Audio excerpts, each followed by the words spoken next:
नमस्कार दोस्तों, स्वागत है आप सभी का आपके अपने चैनल सर्वात गुरुकुल में। मैं आपका मित्र विकास राठौर। दोस्तों, आज हम बात करने जा रहे हैं ऐसे महापुरुष के बारे में जिन्होंने सन 1600 में भारत के खोए हुए सम्मान आत्मबल को दोबारा वापस लौटाया था और आज भी वो हमारे लिए शौर्य प्रेरणा के स्रोत हैं और जिनकी शौर्य गाथा, जिनका नाम लेने मात्र से ही हर एक भारतीय का सीना गर्व से चौड़ा हो जाता है, फैल जाता है। दोस्तों, आज हम बात करेंगे छत्रपति शिवाजी महाराज के विषय में। आज है छत्रपति शिवाजी महाराज की जयंती, जो सबसे ज़्यादा मराठाओं के लिए पूजनीय है और हम भारतीयों के लिए सबसे ज़्यादा पूजनीय है। शिवाजी महाराज का जन्म 19 फरवरी 1630 को हुआ था। पिता संभाजी भोसले, माता जीजाबाई। पिता शहाजी भोसले मुगलों की सेना में कार्यरत थे, जिसके कारण वो शिवाजी को अपना पूर्णतः समय नहीं दे पाते थे। इसलिए शिवाजी महाराज का सबसे ज़्यादा समय अपनी माता जीजाबाई के साथ गुजरा, जिसका असर ये हुआ कि उनकी माताजी ने उनको महाभारत, रामायण, गीता और कई पौराणिक ग्रंथ बिल्कुल कहानियों की तरह याद करा दिए थे और वो ज़्यादातर इन ग्रंथों को ही सुनकर बड़े हुए थे। और इन सब का शिवाजी पर इतना अच्छा प्रभाव पड़ा कि उनमें एक बचपन से ही नेतृत्व करने की क्षमता बिल्डअप हो गई थी। शिवाजी की शुरुआत होती है वहीं के पास के एक माबल नामक जगह से, जो आज महाराष्ट्र के पुणे में पड़ती है। शिवाजी ने देखा वहाँ के जो लोग हैं बहुत ही ताकतवर, बहुत ही स्ट्रेंथ और बहुत ही पावरफुल हैं।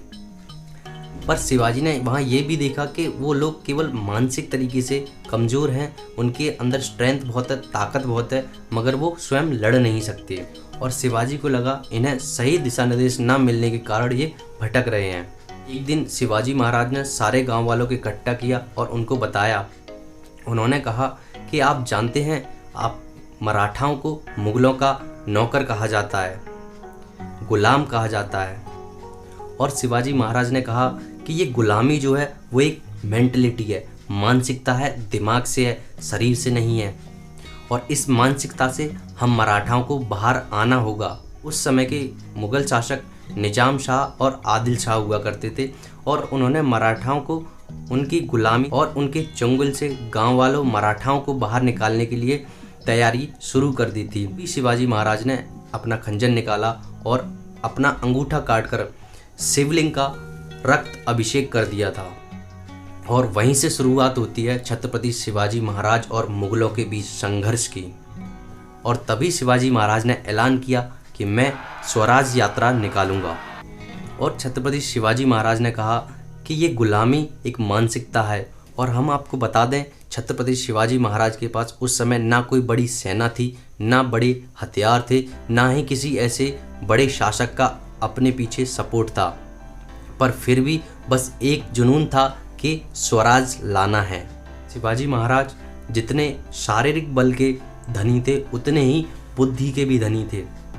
छत्रपति शिवाजी महाराज को कौटिल्य, चाणक्य और महाराणा प्रताप का कंबाइनेशन माना जाता है। उनमें महाराणा प्रताप जैसी ताकत थी शारीरिक और कौटिल्य, चाणक्य जैसा दिमाग था। छत्रपति शिवाजी महाराज ने ही गोरिल्ला वॉर की शुरुआत की, छापामार युद्ध की शुरुआत करी थी। शिवाजी महाराज को पहाड़ी चूहा भी कहा जाता था उस समय, क्योंकि ये अपने दुश्मन पर इस तरीके से वार करते थे, इस तरीके से आक्रमण करते थे कि इनका दुश्मन कुछ समझ पाए उससे पहले ही ये सब कुछ ध्वस्त कर चुके होते थे। शिवाजी महाराज ने शुरुआत एक छोटे से गांव से एक छोटी सी सेना तैयार कर करी थी, पर जब उनका साम्राज्य बढ़ा तो लास्ट तमिलनाडु से लेकर के गुजरात तक आगे पहुंचा। शिवाजी महाराज की चतुराई का आकलन नहीं किया जा सकता था, क्योंकि छत्रपति शिवाजी महाराज इतने ब्रेन से बिल्कुल शार्प थे कि जो उनका दुश्मन सोच नहीं पाता था वो चीज़ें कर दिया करते थे। शिवाजी महाराज का लक्ष्य युद्ध लड़ना नहीं हुआ करता था, युद्ध को जीतना हुआ करता था। और कई बार तो शिवाजी महाराज बिना युद्ध लड़े ही कई सारे राज्यों को जीत भी चुके थे, क्योंकि वो उनके साथ कोलैबोरेशन कर लिया करते थे। उनके साथ छत्रपति शिवाजी महाराज ने आज के तमिलनाडु से लेकर के गुजरात के जितने भी समुद्री तटीय इलाके थे उसमें नौसेना तैयार कर रखी थी, नेवी तैयार कर रखी थी। मैं आपको एक फैक्ट बता दूं, छत्रपति शिवाजी महाराज को फादर ऑफ इंडियन नेवी भी कहा जाता है, क्योंकि सबसे पहली नेवी की शुरुआत छत्रपति शिवाजी महाराज ने ही की थी। छत्रपति शिवाजी महाराज इतने सतर्क हुआ करते थे कि वो आने वाली समस्या को पहले ही भांप लिया करते थे। एक बार की बात है, वहाँ के तानाशाह आदिल शाह हुआ करता था और वह शिवाजी से बहुत ज़्यादा परेशान हो चुका था। कभी कहीं से युद्ध, कभी कोई जीत लिया, कभी कोई जीत लिया, ऐसा होता रहता था। अब वो परेशान हो चुका था शिवाजी महाराज से। आदिल शाह ने शिवाजी को मारने के लिए अपने सबसे ताकतवर और भरोसेमंद व्यक्ति, अपनी सेना के सेनापति को अफजल खान को भेजा। कहा कि इसको कैसे भी मारकर मेरे पास लेकर आओ। अफजल खान जानता था कि शिवाजी बहुत ही ईमानदार व्यक्ति हैं और उसने एक चाल चली। शिवाजी को एक पत्र लिखा और कहा कि मैं आपसे मिलना चाहता हूं, पर मेरी एक शर्त होगी जिसमें ना आपकी सेना कोई आएगी, ना मेरी सेना कोई आएगी, ना मेरे पास कोई हथियार होगा, ना आपके पास कोई हथियार होगा। अफजल खान जानता था कि शिवाजी बहुत ही ईमानदार आदमी हैं और वो जैसा वह चाहेगा वैसा ही करेंगे, और कुछ हुआ भी ऐसा ही। शिवाजी उसके पास गए, अपने से दुगने बड़े व्यक्ति से मिलने गए, जो कि उनसे शरीर में बड़ा था, ताकत में बड़ा था और बिल्कुल अकेले, बिल्कुल निहत्थे। और दृश्य कुछ ऐसा होता है कि शिवाजी जैसे ही वहाँ पहुँचते हैं, अफजल खान अपने दोनों हाथ फैलाए छत्रपति शिवाजी महाराज को गले लगाने के लिए बढ़ता है और छत्रपति शिवाजी महाराज को अपनी बाहुबल, अपनी बाजुओं की ताकत से जकड़ लेता है। अफजल खान ठहरा मुगल तो दगाबाजी तो करेगा ही करेगा। अफजल खान पीछे हाथ कर एक अपना खंजर निकालता है और छत्रपति शिवाजी महाराज की पीठ में गाड़ देता है। पर ये क्या, वो देखता है कि जो खंजर है वो छत्रपति शिवाजी महाराज की पीठ में नहीं जा रहा है, क्योंकि छत्रपति शिवाजी महाराज ने एक बुलेट प्रूफ जैसा एक लोहे की जैकेट अंदर पहन रखी थी, जो कि बाहर से तो दिखाई नहीं देती थी मगर वो पूरा सपोर्ट करती थी। और सीखने वाली बात यहाँ पर यह है कि छत्रपति शिवाजी महाराज अपनी ईमानदारी पूरी रखते थे और अपनी तैयारी भी पूरी रखते थे। फिर क्या था, छत्रपति शिवाजी महाराज भी पूरी तैयारी के साथ आए हुए थे। उन्होंने अपना हाथ उठाया और अपने हाथ से लगे सिंह नख चाकू को खोला। सिंह नख चाकू होता है एक शेर के पंजे के जैसा, जैसे कि शेर का पंजा होता है वैसा ही एक चाकू होता है जो कि सेफ्टी के लिए यूज किया जाता था। और छत्रपति शिवाजी महाराज ने वो सिंह नख निकाल करके अफजल खान के पेट पर पंजा मार दिया और अफजल खान का पेट चीर कर किडनी बाहर निकाल दी। फिर क्या था, दोनों की सेनाएं चारों तरफ से, और फिर क्या, तो छत्रपति शिवाजी महाराज पूरी तैयारी के साथ थे। उन्होंने उस प्रतापगढ़ किले को भी जीत लिया। और सबसे ज़्यादा सीखने वाली बात, जब भी छत्रपति शिवाजी महाराज कोई भी किला जीतते तो ऐसा नहीं था कि बस हमने किला जीत लिया और बस जश्न मनाइए और फालतू समय बर्बाद कीजिए। नहीं, वो अपने अगले लक्ष्य की ओर तैयारी करने लगते थे।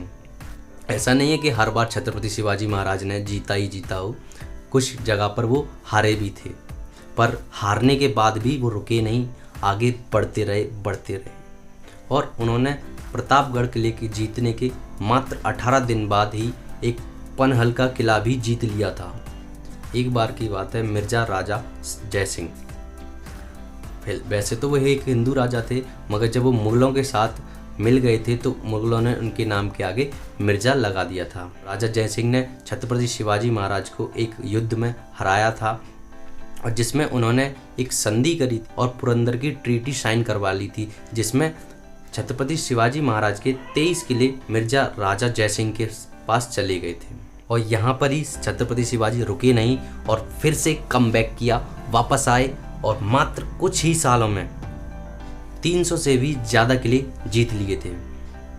और मैं आपको बता दूं, छत्रपति शिवाजी महाराज कोई भी धर्म की लड़ाई नहीं लड़ रहे थे। वो केवल मराठाओं को मुगलों के चुंगल से बचाना चाहते थे, उनका स्वराज लाना चाहते थे। और उनकी लड़ाई मुसलमानों से नहीं थी, उनकी लड़ाई केवल उन मुगलों से थी जो विदेशी थे, बाहर से आए हुए थे और यहाँ आकर के आक्रामकता और अत्याचार फैला रहे थे। मैं आपको बता दूं, छत्रपति शिवाजी महाराज की सेना में कई बड़े अधिकारी भी मुसलमान हुआ करते थे। छत्रपति शिवाजी महाराज में एक बात सबसे विशेष थी जो कि उन्हें दूसरे योद्धाओं से अलग बनाती थी, क्योंकि छत्रपति शिवाजी महाराज महिलाओं का सम्मान बहुत ज़्यादा करते थे और वो कहते थे कि कभी भी महिला, बच्चों और बूढ़ों पर हमला नहीं करना है। यही बात उनकी सेना के हर सैनिक पर भी लागू होती थी। उनका आदेश था कि कोई भी सैनिक, किसी भी जीती हुई सेना हो या हारी हुई सेना हो, या उसका देश हो या उसका राज्य हो, उसकी किसी भी स्त्री, महिला, बेटी को हाथ नहीं लगाएगा। अगर ऐसा करता हुआ पाया गया तो उसको छत्रपति शिवाजी जान से मार देंगे। और छत्रपति शिवाजी महाराज कहते थे किसी भी दूसरे धर्म के पवित्र स्थल का अपमान नहीं करना है। दोस्तों, मैं चाहता हूँ कि इस वीडियो को ज़्यादा से ज़्यादा शेयर किया जाए ताकि ऐसे भारतीय वीर मराठा छत्रपति शिवाजी महाराज के इतिहास को हर एक आने वाली पीढ़ी याद रखे और अपने परिवार, दोस्त, व्हाट्सएप ग्रुप्स सब में शेयर ज़रूर करें। दोस्तों, आपको हमारा वीडियो कैसा लगा हमें कमेंट कर ज़रूर बताएं। आपको हमारा वीडियो कैसा लगा, हमारे द्वारा दी गई जानकारी आपको कैसी लगी, कमेंट बॉक्स में एक बार कमेंट कर ज़रूर बताएं।